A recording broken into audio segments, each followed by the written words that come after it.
So this video is about how I created the calendar itself, how it was embroidered, sewn, stitched together for the front and the back. They're both embroidered. Um, how the pockets were put on, all the embroidered pockets and things like that. So to do this, I had to put the table up on my by so I could use the big aluminum frame, uh, which is this one here. So you can see here I have it bolted to the machine. Um, I'm going to follow this up with some videos. Whether I chime in or not, I don't know. But we'll go ahead and run them so that you can see how the actual calendar was stitched out. And this is a multi-hooped process, so I'll explain a little bit of that further along.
So I thought I'd just jump in here and kind of explain some of the multi-hooping aspects. So these three gold lines here are going to be used to actually line up uh, the needle head when I need to stitch on the pockets.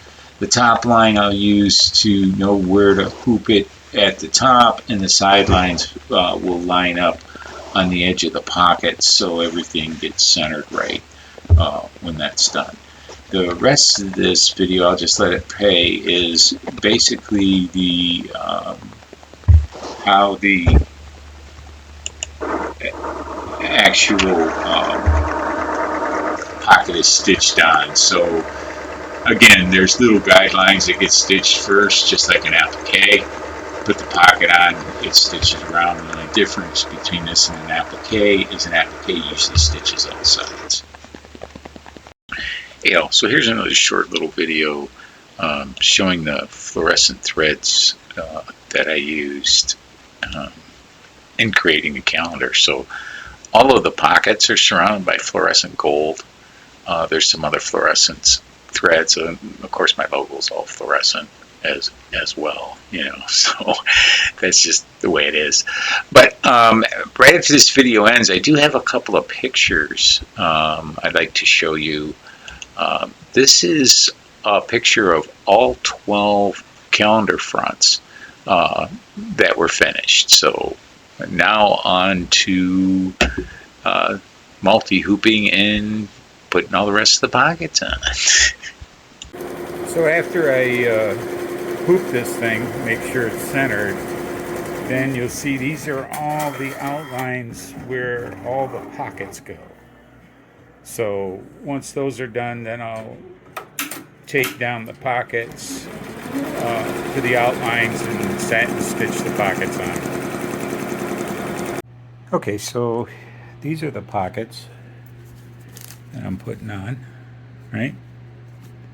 So first thing I do is bend this edge over, and then what I do is I have some double-sided tape, and I'll tape this part first, fold it down, then tape the sides and the bottom.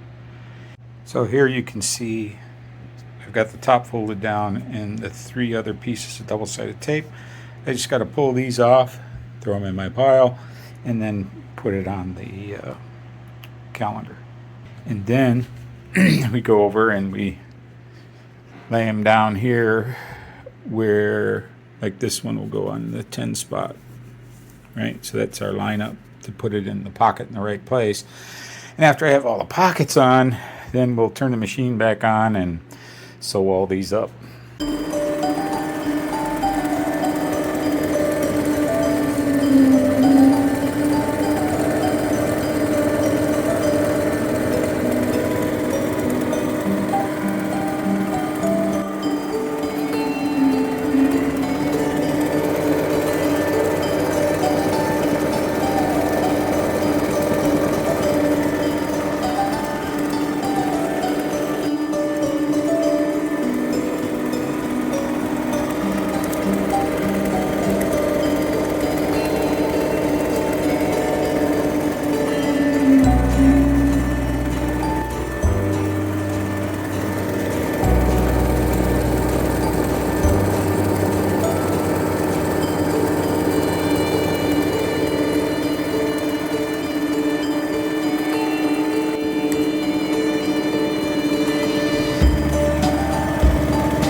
Now that the front's all done, this is the fabric I used for the back and the ribbons and the binding.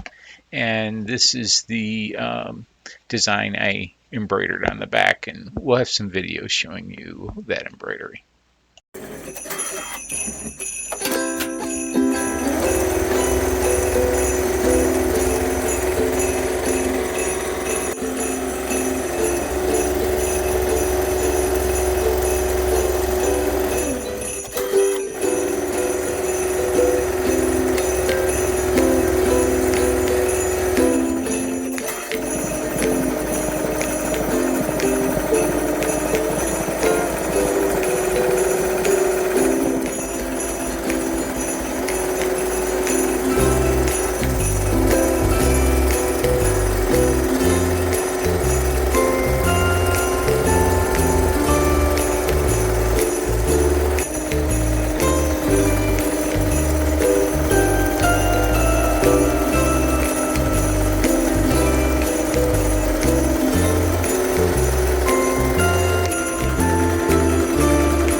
Well, hello. This morning I am working on the dowel rods. So these are the pieces of fabric that are going to cover up the dowel rods that go across the top and the bottom of the calendar. So I cut them to length using a 1/4 of an inch seam. And so you can see here, all I'm doing is pressing all the seams together so I can sew them all down. That'll be the next step after I get done with the rest of these. So in the end, we'll have some really nice really nice strips. And here's the actual, right? So these will be folded in half, and then that way they'll hold the rod inside. Hey, have a good one. Well, hello all. So I thought I'd give you an update on the calendar. So I got all 12 fronts embroidered, including, the pockets and the numbers on the pockets and the design at the top. So that was all embroidered on black twill. Then here's the back.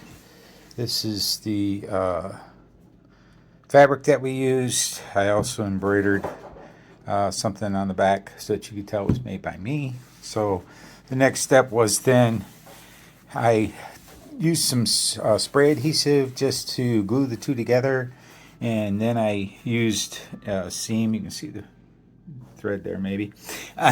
So I just sewed these two together so they wouldn't move.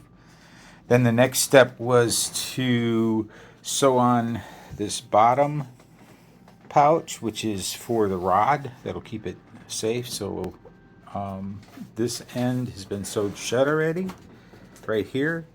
And so on the other end, we'll go ahead and insert the rod and then sew it closed.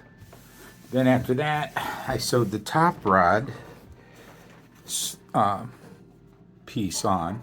Same thing, sewed one side up, this side up already, and we'll push the rod in from the other side. Then the next thing was the ribbons here that I made. So I made these ribbons and basically just folded them half, good side to good side, flipped them inside out, and then I top stitched them all the way around so they'd be nice and flat and stay flat. So those go on at an angle, and you can see here that they angle in, right? So that when you hang them up, they'll be good. So the next step is to put the binding on. So this is the binding, and it's like 94 inches long or whatever. So we'll start, and we will put the binding on the front first, and we'll go all the way around on the front. We'll sew it on. Then we'll and the way they sew that, I don't know if you guys have ever done bindings, but when you sew a binding, you're going to sew it on here, and you're going to sew across, and then when you get to the corner, you're going to do a 45-degree angle and stitch right off the corner. Cut your thread and start again. Same thing all the way around, all four. That'll get you some nice tight corners, so when you flip it over, you can then use some quilt clips, binding clips, and clip it all on. I'll show you that once I get to that step. Okay, so the first step in this, is kind of hard to see because it's all the same material, is we don't want these straps to get in our way as we sew the bindings on. So what I do is I take and I just use a straight pin, or not a straight pin, sorry, a safety pin, and I just pin the runners to the backing. That way when I go and sew around this, I won't get any of these in any of my sewing. It's a good little tip. Okay, so another thing with this binding is you can see I've got a clip here. That's because I'm going to have to attach the binding to itself down here. And I want a lot of room to sew the binding together. So I usually start just before my last pocket, starting the stitch and going this way, and then go around. When I get to the point where the binding's got to be connected, I'll give another short video and you can see how I do that. Okay, so as you can see, I've got the binding sewed on the front all the way around, got all the corners ready to be flipped over. So now we're at the point where we need to join these two together, right? So this is, as you can see, is longer than it needs to be. So the rule with the binding is however wide your binding is, mine's 2.5 inches, then you want the seam that you're going to connect the binding with to be 2.5 inches. So what I do is I line up a ruler on the end here and make sure I'm out 2.5 inches. Lay the cloth down over the top and then cut it. Okay, so I now have it cut. So what we want to do is sew these two together on a triangle, or sorry, on a diagonal. So you want to open this end up and flip it over that way, right? And then you're going to take this end here and we're going to lay that over the top of this one. And we're going to sew diagonally across here. As you can see, it's pretty tight, so it's a bit tough to sew, but let me get it sewed back together and I'll show you what it looks like.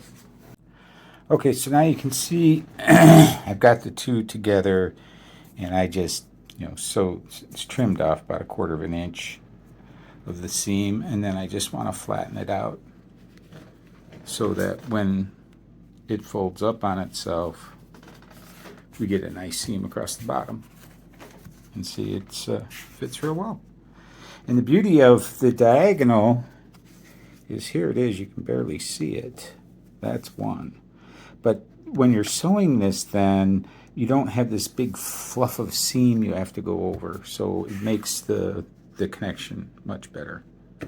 After this is sewed up just from here to through here, then I'll go ahead and flip it over and put the binding clips on and show you that step. All right, so you can see here's the back side, and I've got the binding rolled over and a ton of clips just to hold it in place. So at this point, you've really got one of two decisions. You can either hand sew all this so you don't see anything on the front, right? So the front looks beautiful, so you don't see any threads. Or you can top stitch this from the back, which is a lot faster and easier to do. And seeing as how I had 12 of them, you can see the other one's sitting over there, I'm top stitching. So you will see a seam, but with the black thread and the pattern that I have, you barely can see it. So I'll come back after I have it sewn up. Okay, so there it is, all sewn all the way around. I tried to keep the seam on the back the width of the front. So when I flip it over, you can see here, you can hardly see the seam, and it's right next to where I kind of sewed the front. So got a really good result on this one. I mean, there are areas where you can see the thread. I could get over here on the side, and right here you can see the thread a little bit. But again, you got to be really close to see that. And when I pull back, you aren't going to see any of that thread. So that one turned out really well. So here they are all, got all 12 of them laid out so you can see the fronts and the backs. A lot of work there. So I also just flipped them all this way so you can see all the fronts. Now I have yet to stuff all the pockets with all the ornaments. So there's 320 ornaments yet. 12 sets of 25. They have to be stuffed in here before they'll actually be done. Well, here the calendar is all stuffed with their little ornaments. Seeing how this video is going to display before any of the others, I don't want to spoil what all the ornaments look like. So after this video, every day I'll release another one which will show how each ornament was made. But in the end, this is the completed Advent calendar all stuffed with its ornaments. I then went ahead and put it in a nice plastic bag, wrapped it up with Christmas paper, and put them in a box. And that's all 12 boxes all out, ready to go. See ya.